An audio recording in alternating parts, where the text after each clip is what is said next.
আজ প্রায় ১৫-২০ দিনের মতো হয়ে গিয়েছে সংসারের কোনো কাজই নিজের মনের মতো করতে পারছি না। নিজের কাছে কেমন যেন লাগছে। হ্যালো এভরিওয়ান, আসসালামু আলাইকুম। লম্বা একটা ছুটি পেয়েছি। সামনে কিন্তু জব অনেকটা দিন বন্ধ আছে। তো ভাবলাম যে এই বন্ধটার মধ্যেই বাসার কাজগুলো অল্প, অল্প করে সব সেরে নিব। যদিও সব কাজ শেষ করতে পারবো না, তো ভাবতেছি যে যখন যতটুকু সময় পাই তো ততটুকু সময়ের মধ্যেই কাজগুলো সেরে নেবার আরকি চেষ্টা করব। তো যাই হোক, আজকে সোফার এই যে সবগুলো ফর্ম উঠিয়ে নিয়েছি। পুরো সোফার সামনে পিছনে আর ডিজাইনের যে অংশগুলো আছে এগুলো এখন আমি এক এক করে ক্লিন করে নিব। সামনে কিন্তু কোরবানি ঈদ চলে আসছে, এই মাসটাই হয়তোবা আছে। তো এখনও কিন্তু ধরতে গেলে মোটামুটি ১ মাস না থাকলেও ১ মাসের কিছুটা সময় কিন্তু কম আছে। তবে আমি জবার পরীক্ষার পরপর হয়তোবা এই সংসারের এই কাজগুলো এভাবে করার মতো তেমন একটা সুযোগ পাবো না। আসলে সংসারে রান্না-বান্না আর ঘর-দুয়ার গুছাতেই কিন্তু দিন চলে যায়। ডিপ ক্লিনের কাজগুলো কিন্তু দেখা যায় ওইভাবে করার মতো তেমন একটা সময় সুযোগের দরকার পড়ে। তো সেই সুযোগটা কিন্তু আমি পাবো না। গত ভিডিওতে কিন্তু আমি বলেছিলাম যে জবার পরীক্ষার পরপরই কিন্তু আমাদের বাসায় মোটামুটি আমরাই আরকি অনেক আনন্দের মধ্যে একটা সময় কাটাবো। যেহেতু আমার মা আমার সাথেই থাকে। তার মধ্যে আমি গত ভিডিওতে কিন্তু আমি বলেছিলাম যে আমাদের বাসায় মেহমান আসতেছে। তো মেহমান কে আসতেছে আপনারা বলবেন। তো সেখানে কিন্তু আমার সবচাইতে প্রিয় শিমুল আপু আমাকে বলেছিল যে ইনায়া মামুনি আসছে আর তার সাথে তোমার ছোট বোন ইতি আসছে। আপু কিন্তু কিভাবে বুঝে গিয়েছে আমি জানি না। তার সাথে লাইফস্টাইল অফ দীপা চ্যানেল থেকে আমাদের দীপা আপু কিন্তু বলেছিল, আপু আমি ঠিক আন্দাজ করতে পারছি না যে কে তোমার বাসায় আসছে। তো সত্যি কথা, আমার আপুদের ভালোবাসা দেখে আমার সত্যি খুব ভালো লাগে। আমি একটা কথা বললে আমার অনেক আপুরা সেই কথাটা কিন্তু আন্দাজ করে বলে দিতে পারেন। তো যাই হোক, বোন আসছে, বোনের মেয়ে আসছে, তার সাথে কিন্তু আরও একজন আসছে। তো সে কে তার কথা কিন্তু এখন আর নাই বলি। যখন আসবে তো সেটা তখন আপনারা দেখতেই পারবেন। তো সেটা সারপ্রাইজ হিসেবেই থেকে যাক। আর এদিক থেকে আমি এই যে এই ২ টা সোফার সেটও আমি খুব সুন্দর করে ক্লিন করে নিলাম। আমার আপুরা আমার সংসারের কাজকর্মগুলো এত পছন্দ করে। আসলে সবসময় তো সংসারের কাজকর্ম নিয়ে আমার ভিডিওগুলো আমি সাজিয়ে থাকি। মাঝে, মাঝে কিন্তু চেষ্টা করি যে না এদিক সেদিক ঘুরতে যাই, সেই ভিডিওগুলো আমার আপুদের সাথে শেয়ার করতে। গত ভিডিওটা আমি আমার মেয়ের স্কুলের ভাবিদের সাথে অনেক আনন্দ সহকারে একটা সময় কাটিয়েছি। সেই ভিডিওটা শেয়ার করেছিলাম। হয়তোবা আমার অনেক আপুদের কাছেই সেই ভিডিওটা দেখতে তেমন একটা ভালো লাগেনি। স্মৃতি হিসেবে কিছু রয়ে যাবে, এটার জন্যই সেই ভিডিওটা আমি আপলোড করেছিলাম। আর আজকে আমি অফ ক্যামেরাতে রান্নাঘরের উপরের অংশটা ঝুল হালকা পাতলা পড়েছিল, সেগুলো আমি ক্লিন করে নিয়েছি। আর এখানে আমার যে কন্টেনারগুলো আছে অফ ক্যামেরাতে আমি এই যে কি বলে এটা, আসলে এই টাইলসের এপাশটা আমি খুব সুন্দর করে পরিষ্কার করে নিয়েছি অফ ক্যামেরাতে।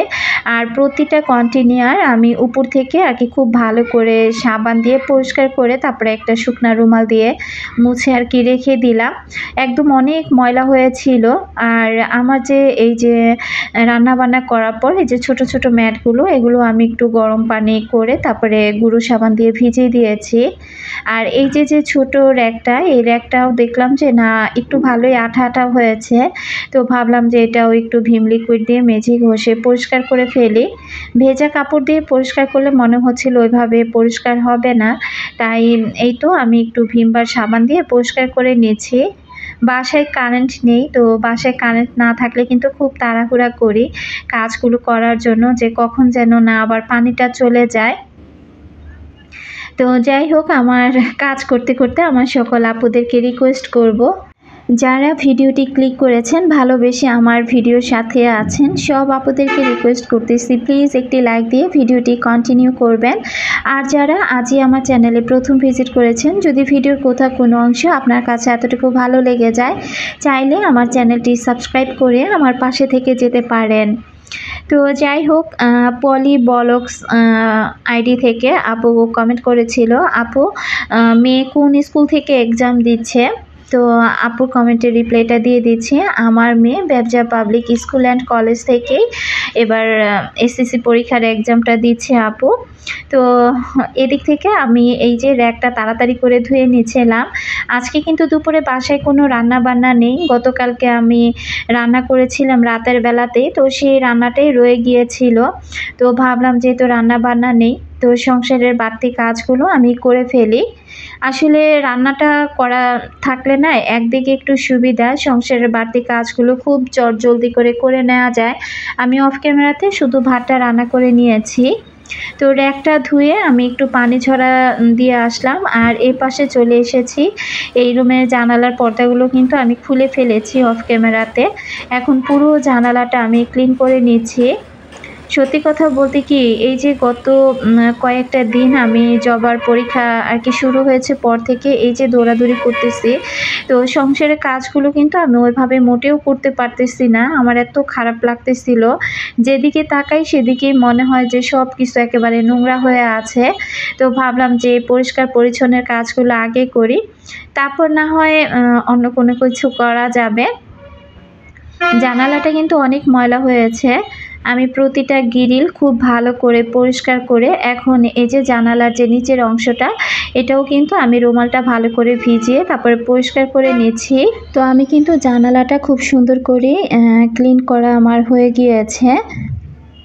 সাদিয়া আফরিন আইডি থেকে আপু কমেন্ট করেছিল, তোমার বড় ভিডিওগুলো ভালো লাগে আপু।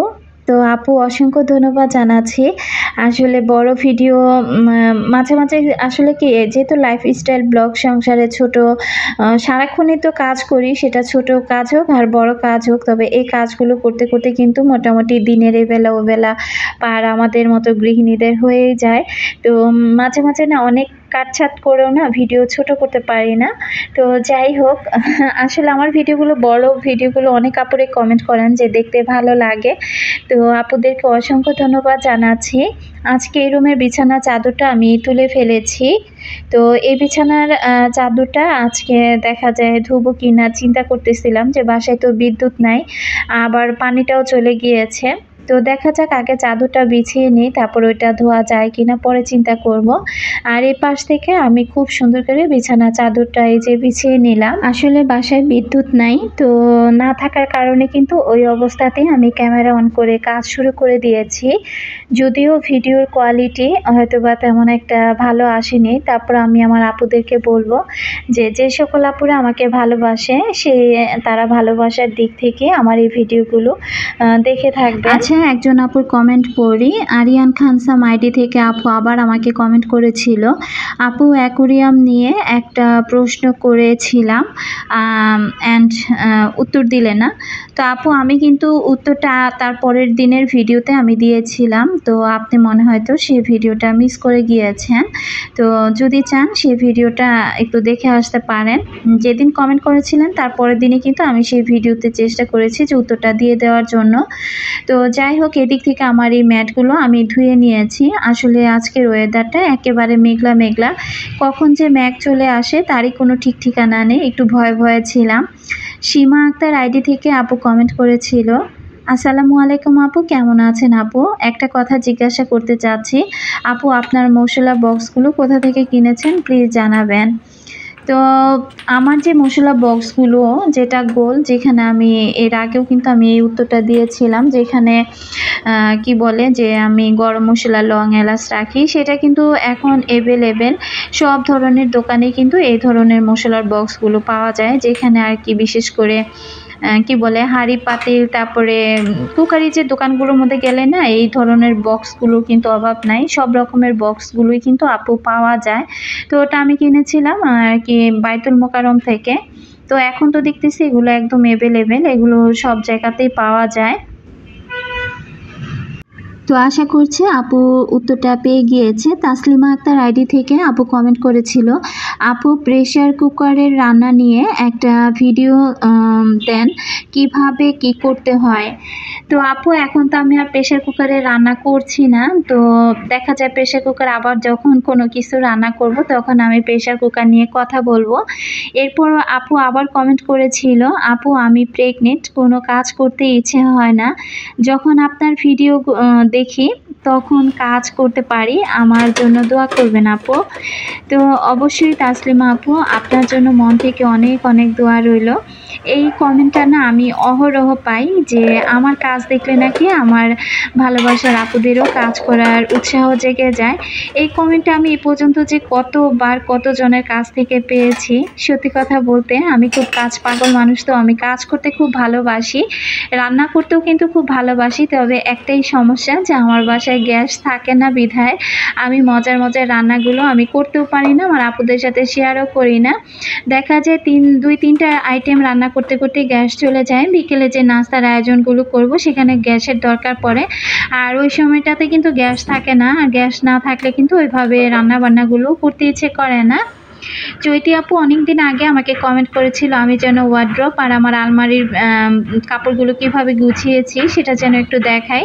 তো আপু আমি এখনও পর্যন্ত সেই ভিডিওটা শেয়ার করতে পারিনি, তার জন্য আন্তরিকভাবে দুঃখিত। তবে আমি চেষ্টা করব এই 2-1 মধ্যে আমি সেই ভিডিওগুলো আপনার সাথে শেয়ার করার জন্য। তবে একটা একটা করে আমি শেয়ার করব। আলমারি আর ওয়ার্ড্রপ দুইটা একসাথে হয়তো আমি দেখাতে পারবো না। কয়েকটা দিন সময় পেয়েছি, আসলে একটু বাজার ঘাট করতে হবে। এই কাজগুলো আমাকেই যেহেতু করতে হয়, সব কাজ সামলিয়ে তারপরে এগুলোকে আবার ভিডিও করা একটু সময় সাপেক্ষের ব্যাপার। আশা করছি চৈতি আপু বুঝতে পারবেন। এদিকে যে জবার আব্বু শীতের যতগুলো আর কি গেঞ্জি ছিল সবগুলো গেঞ্জি আমি আজকে ওয়ার্ড্রপ থেকে নামিয়ে নিয়েছি। আর খুব সুন্দর করে ভাঁজ করে জবার আব্বুর পাঞ্জাবি গেঞ্জি বা আমাদের যে শীতের শালগুলো ছিল এগুলো এই একটা আর কি আমার শোকেসের এই একটা সাইডে আমি এভাবে গুছিয়ে রেখেছি।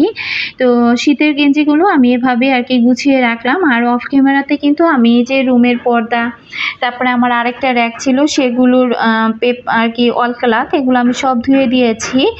তো হঠাৎ করে দেখলাম যে বাইরে বৃষ্টি হচ্ছে। আর আজকে কিন্তু অনেক কাপড় চোপড় ধুয়েছিলাম, বাসায় পরার কাপড় চোপড়গুলো আর কি। তো পরবর্তীতে বৃষ্টিটা থেমে যাওয়ার পর আমি এগুলো বারান্দাতে মেলে দিয়েছি, কিছু কাপড় আর কি ঘরে মেলে দিয়েছি। যেহেতু অনেক কাপড় চোপড় ধোয়া হয়েছে তো কিছু হাতে, আজকে বেশিরভাগ কিন্তু আমি হাতে কাপড় কেচেছি যেহেতু বাসায় এখনও পর্যন্ত বিদ্যুৎ আসে নাই। তো মাঝখানে এসে প্রায় 10-20 মিনিট ছিল, তারপর আবার বিদ্যুৎটা চলে যায়। আর যখন কারেন্ট আসছিল তখন কিন্তু আমি সাথে সাথেই হাতেই কাপড়গুলো ধুয়ে ফেলেছি। তো এখন আমি এই যে গোসলটা করে নিয়েছি। আর এখন আমি ওই যে বললাম না গতকালকের তরকারি ছিল, তো এখানে জুই আর আমি বাকি আছি দুপুরের খাবারের। আর জবা এর মধ্যে খেয়ে নিয়েছে। তো এখন আমি খেতে বসে যাচ্ছি, জুই আর কি গোসলে আসে। জুই গোসল করে আসলে তারপর আর কি জুই খাবার খেয়ে নিবে। একজন আপু আমাকে কমেন্ট করেছিল, আপুর নাম হচ্ছে সোনিয়া আক্তার। আপু লিখেছিল, আপু ওয়াশিং মেশিনে কাপড় পরিষ্কার হয় জানাবেন, আমি কিনতে চাইছিলাম প্লিজ। কেন আপু পরিষ্কার হবে না? যদি কাপড় পরিষ্কার না হতো তাহলে কি এত এত ওয়াশিং মেশিন মার্কেটে সেল হতো বলেন তো আপু? অবশ্যই ওয়াশিং মেশিনে কাপড় চোপড় খুব সুন্দর পরিষ্কার হয়। তবে ভারী যে ময়লা দাগালা কাপড়গুলো আছে সেগুলোকে একটু হাতে ঘষে মেজে দিলে কিন্তু হয়ে যায়।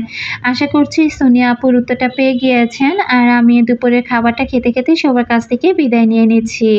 আল্লাহ হাফিজ, আসসালামু আলাইকুম।